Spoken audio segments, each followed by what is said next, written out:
यहाँ थोड़ा सा मिस्टेक हो गया गला है, थोड़ा सा लग गया है। फिर से गला लगा है थोड़ा सा, फिर से आइए एक बार, आइए भाई।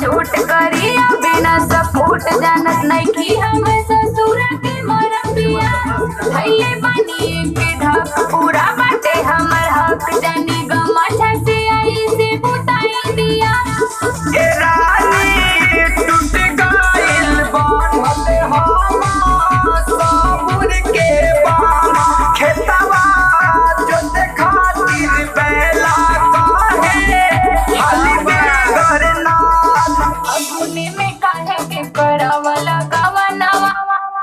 आइए आपने गाना गाइए अब ना, आपका है वो फिर से बढ़िया से गाइएगा, थोड़ा बढ़िया से, ठीक ना। एक गला लग गया है यहाँ पे, एक बार थोड़ा भाव में आइए। हाली बेगर ना अगुनी में काहे के करावला गवनवा भीतर लगत बाटे पाला हो जब जाला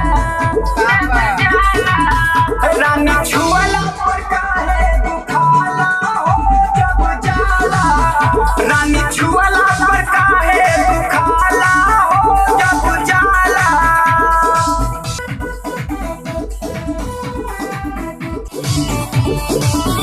तोहर दया में बमाया लागे तनी को ना दया तोहरे करनी से पूरा लाले लाले भाई आबे कौन बटे एज संगे सुती कैसे हमारे सुपरस्टार सिंगर ऋतु कुमारी सिंगर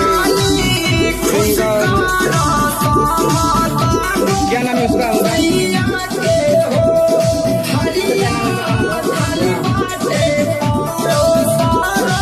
हमारे सुपरस्टार लेडी तू संभलो न जा ऋतु कुमारी हमारे सिंगर जी हैं श्याम जी, बहुत प्यारा होली सॉन्ग गा रहे हैं।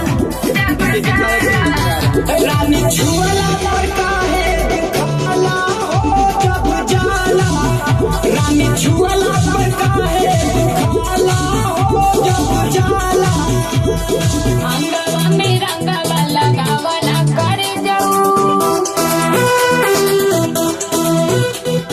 अंगवा में रंगवा लगावा ना करे जाऊ भीतर लगत बटे पाला हो जब जाला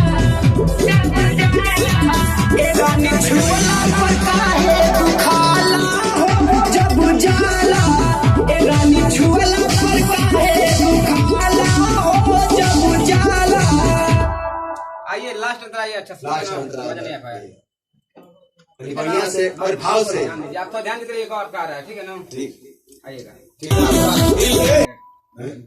रुकिए 10 सेकंड के लिए।